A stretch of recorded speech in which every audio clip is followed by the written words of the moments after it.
Assalamualaikum dear students, hopefully you are all doing well. Welcome to the platform of Naina Academy. I'm your host Mohammad Zulqarnain. तो students आज की इस lecture के अंदर हम 9th क्लास बायोलॉजी जो हमारी न्यू बुक है इसके चैप्टर नंबर 4 जिसका टाइटल है सेल साइकिल, इसका नेक्स्ट टॉपिक स्टार्ट करेंगे जिसका नाम है माइटोसिस। स्टूडेंट्स इससे पिछले लेक्चर के अंदर हमने सेल साइकिल को स्टडी किया, उसके दो फेजेस को स्टडी किया कि सेल साइकिल के दो फेजेस हैं, एक को हम कहते हैं इंटरफेज और एक को हम कहते हैं माइटोसिस फेज। तो स्टूडेंट्स इंटरफेज में मैंने आप लोगों को बताया था कि इंटरफेज के अंदर जो है वो एक सेल अपने आप को तकसीम के लिए तैयार करता है, जबकि माइटोसिस फेज जिसे हम एम फेज भी कहते हैं स्टूडेंट्स, ठीक है, इसमें सेल क्या कहते हैं स्टूडेंट्स, सेल जो है वो अपने आप को दो हिस्सों में तकसीम कर देता है। तो स्टूडेंट्स अब सेल अपने आप को दो हिस्सों में तकसीम कैसे करता है, वो एम फेज, वो जो माइटोसिस फेज है उसको आज हमने डिटेल से स्टडी करना है। इससे पिछले लेक्चर के अंदर हम जो सेल साइकिल का पहला फेज था इंटरफेज, इसको हम डिटेल से स्टडी कर चुके हैं और आज के इस लेक्चर के अंदर हमने माइटोसिस फेज या एम फेज को हमने डिटेल से स्टडी करना है। तो स्टूडेंट्स आए हम लेक्चर को स्टार्ट करते हैं।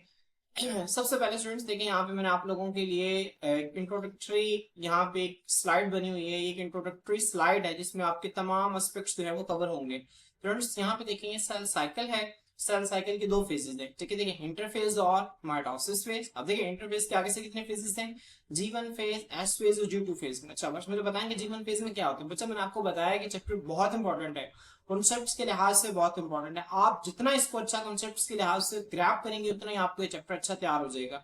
तो आपने मुझे बताने के G1 फेज में क्या होता है सर, आपने फौरन से बता देना सर G1 फेज में ऑर्गेनेलिस की प्रोडक्शन बढ़ जाती है, प्रोटीन्स की प्रोडक्शन बढ़ जाती है, सेल का साइज बड़ा हो जाता है। और S फेज जिसके अंदर सेल ने क्या करना है, डुप्लीकेशन करनी है, इसके लिए एंजाइम्स कहां पे तैयार होते हैं, G1 फेज के अंदर तैयार होते हैं। एस फेज के अंदर क्या होता है, डीएनए की रेप्लिकेशन होती है। डीएनए रेप्लिकेट करने के बाद क्या होता है, इस तरह से जो क्रोमोसोम है ना, जब डीएनए जो है वो रेप्लिकेट करता है तो क्रोमाटिन की शक्ल में होता है। तो क्रोमाटिन जब कंडेंस होकर क्रोमोसोम बनाता है तो एक क्रोमोसोम के दो सिस्टर क्रोमाटिड्स होते हैं, ठीक है।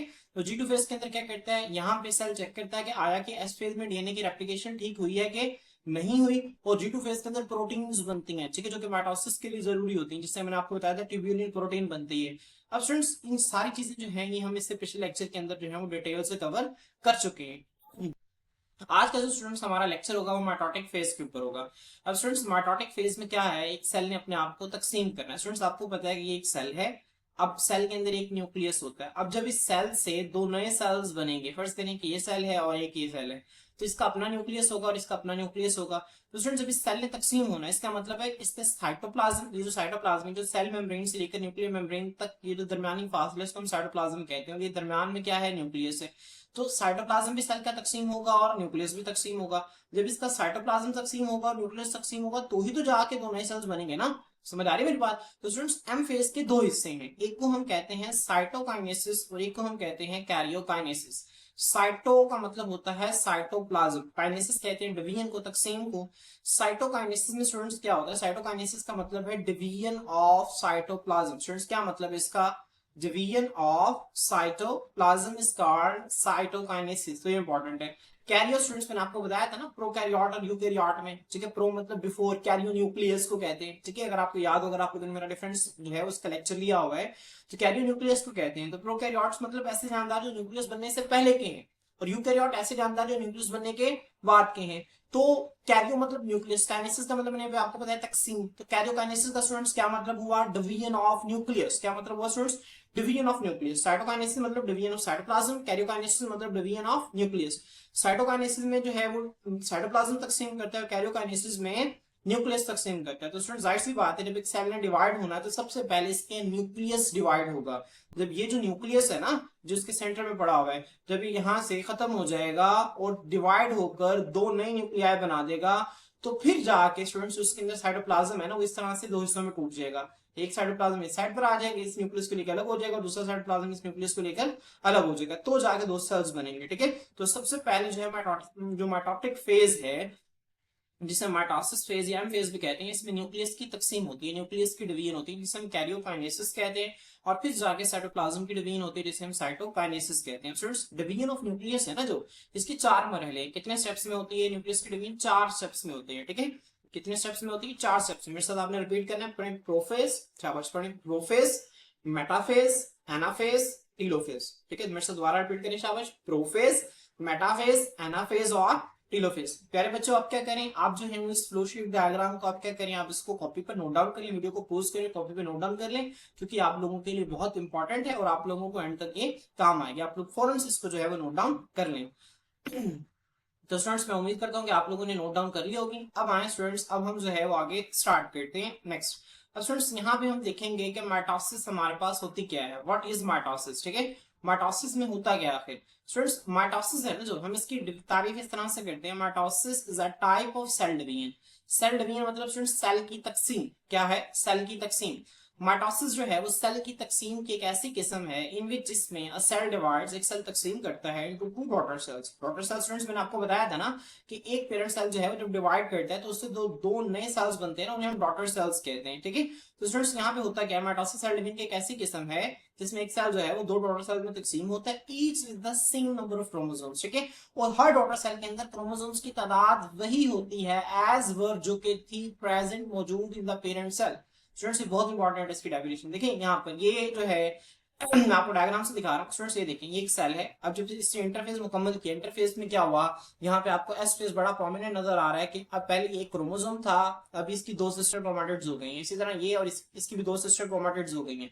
अब स्टूडेंट्स, यहाँ पे हुआ क्या, ऐसा क्यों हुआ, क्योंकि जब यहाँ पर दो नए सेल्स बनेंगे तो एक इसका हिस्सा जो है, एक रेड वाला इसके पास आ जाएगा, एक रेड वाला इसके पास आ जाएगा।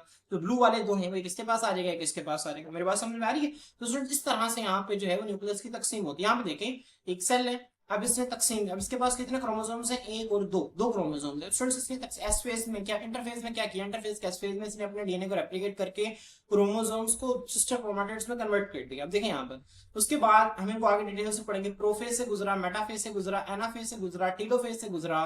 तो स्टूडेंट्स, सेल जो है जब उसका साइटोप्लाज्म में तकसीम कर गया, तो यहाँ पे देखें आपके सेल दो हिस्सों में तकसीम हो गया है। अब इसके अंदर दो दो क्रोमोसोम्स है ना, इनके अंदर भी कितने क्रोमोसोम्स हैं, दो, वन और टू को वन और टू क्रोमोसोम्स हैं। ठीक है, तो स्टूडेंट्स, माइटोसिस की डेफिनेशन यही कहती है। मैं दोबारा रिपीट कर रहा हूँ, माइटोसिस क्या है।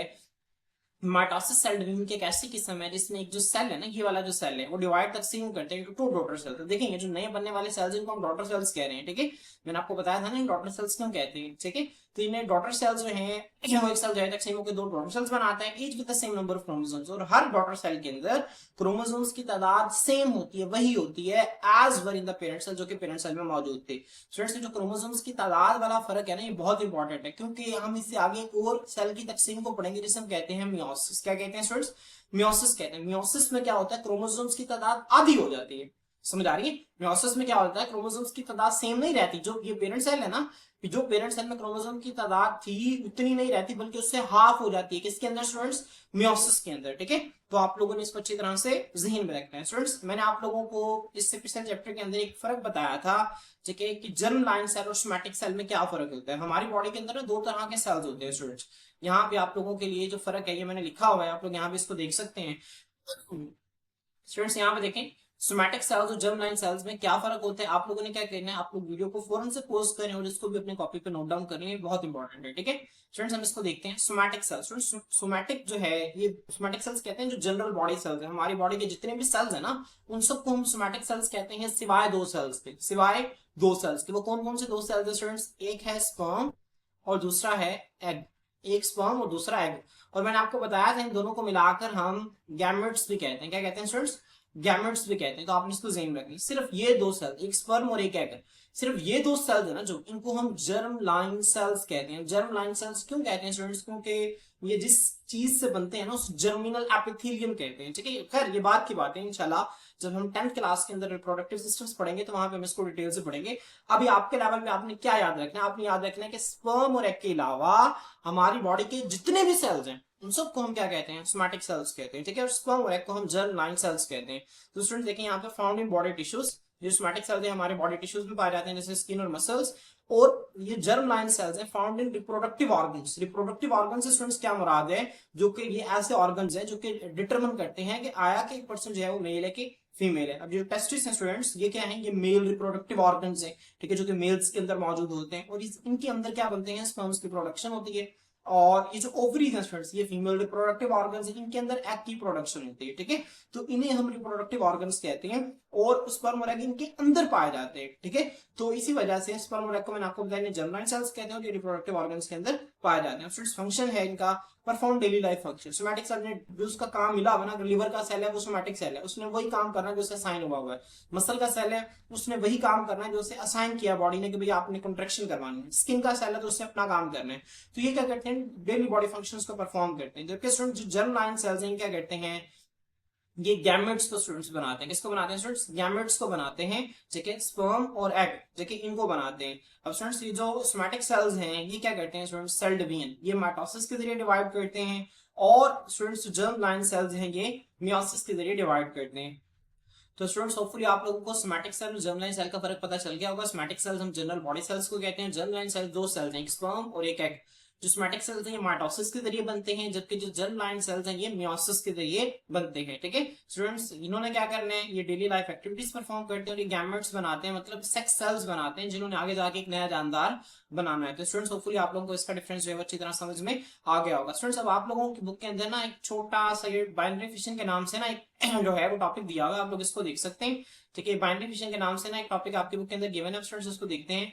बाई कहते हैं दो को, बाइनरी का मतलब क्या हुआ, दो। फिशन का मतलब होता है स्टूडेंट्स टूटना, क्या होता है टूटना, ब्रेक डाउन। क्या मतलब होता है स्टूडेंट्स फिशन का, ब्रेक डाउन इसका मतलब होता है। स्टूडेंट्स हम इसको देखते हैं बाइनरी फिशन में है क्या। प्रोकैरियोट्स है ना जो स्टूडेंट्स, मैं आपको दोबारा बता दूं, हमारे पास दो तरह के सेल्स होते हैं, एक होते हैं स्टूडेंट्स प्रोकैरियोट्स और एक होते हैं यूकैरियोट्स।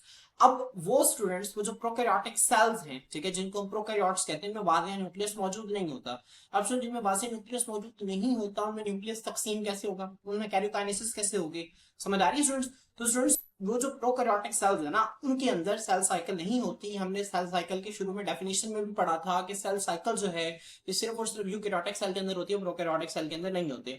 प्रोकैरियोटिक सेल के अंदर स्टूडेंट्स सब सेल तकसीम करते हैं तो उसके अलग अलग तरीकाकार है, जिनको हम इंशाल्लाह हमारा जो चैप्टर आएगा प्लांट फिजियोलॉजी वहां पे हम इनको डिटेल से पढ़ेंगे। तो स्टूडेंट्स यहाँ पर एक बैक्टीरिया, ठीक है, जो कि एक प्रोकैरियोट है, बैक्टीरिया, अब ये एक तकसीम, एक प्रोसेस से तकसीम करता है, इसे हम कहते हैं स्टूडेंट्स बाइनरी फिशन। क्या कहते हैं स्टूडेंट्स, बाइनरी फिशन। मतलब एक, ये आपको नजर आ रहा है ये बैक्टीरिया, स्टूडेंट्स मैं आप लोग यहाँ पे दिखाता हूँ, ये एक बैक्टीरिया है, इसके अंदर स्टूडेंट्स ये देखें ये बैक्टीरिया है और ये इसका डीएनए पड़ा हुआ है, ठीक है, जिसे हम न्यूक्लियोइड भी कहते हैं। मैंने आपको बताया था ना, अगर आपने मेरा लेक्चर लिया हो, ठीक है, difference between prokaryotic eukaryotic cell का, तो बैक्टीरिया के अंदर जो डीएनए पाया जाता है उसे हम न्यूक्लियोइड कहते हैं। अब स्टूडेंट्स होता क्या है, यहाँ पे न्यूक्लियोइड जो है ना ये दो हिस्सों में तकसीम करते हैं, एक ये हो गया और दूसरा ये हो गया, मतलब इसने अपनी कॉपी तैयार कर ली। अब जो कॉपी तैयार हो गई ये अलग हो जाता है, ये अलग हो जाता है, फिर दरम्यान से स्टूडेंट्स अब यहाँ पे देखें वही है, ठीक है, तरीकाकार वही है, न्यूक्लियस तकसीम हो गया, मतलब न्यूक्लियस नहीं है, इनका डीएनए है, ठीक है, हम इसे न्यूक्लियोइड कह रहे हैं। न्यूक्लियोइड डीएनए जो है वो दो हिस्सों में तकसीम हो गया, किस साइड में चला गया, किस साइड में चला गया। अब यहाँ पे साइटोप्लाज्म तकसीम होगा, जब साइटोप्लाज्म तकसीम होगा स्टूडेंट्स तो एक बैक्टीरिया ये बन जाएगा और एक बैक्टीरिया ये बन जाएगा। तो स्टूडेंट्स ये जो तरीकाकार है ना इसे हम जो है ये बाइनरी फिशन कहते हैं। आप लोगों ने इस डायग्राम को भी बुक पे बना लेना, बहुत आसान है, इसमें आप लोगों ने डॉट डॉट्स की टेंशन नहीं लेनी, आप लोगों ने सिंपल इस तरह से एक रेक्टेंगल बनाना है, उसके अंदर आप इस तरह से ये डीएनए बना सकते हैं। उसके बाद आपने नीचे क्या करना है, ठीक है, डीएनए की दो कॉपीज बना लेनी है। उसके बाद अगले स्टेप में क्या करें, एक कॉपी को इस साइड में भेज देने, कॉपी को इस साइड पर, और अगले स्टेप में इस तरह से दो मजीद रेक्टेंगल्स बना देने, ठीक है। तो स्टूडेंट्स इस तरह से आप जो है वो अपने इस डायग्राम को आपने बनाना है। अब स्टूडेंट्स देखें यहाँ पर वो कहते हैं प्रोकैरियोट्स, प्रोकैरियोट्स मतलब बैक्टीरिया, और जिसमें बैक्टीरिया आते हैं और आर्की बैक्टीरिया आते हैं। Also divide two make identical sales. Identical मतलब स्टूडेंट्स एक, बिल्कुल एक जैसे, आइडेंटिकल का मतलब होता है एक जैसे।